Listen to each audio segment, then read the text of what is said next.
Isinisigaw ko sa buong mundo ang katapatan at kadakilaan mo. Salamat sa lahat ng mga biyaya.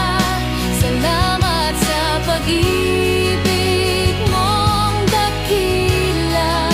Salamat sa kabutihan mo na walang hanggan. Purihin ka, O Diyos, magpakailanman.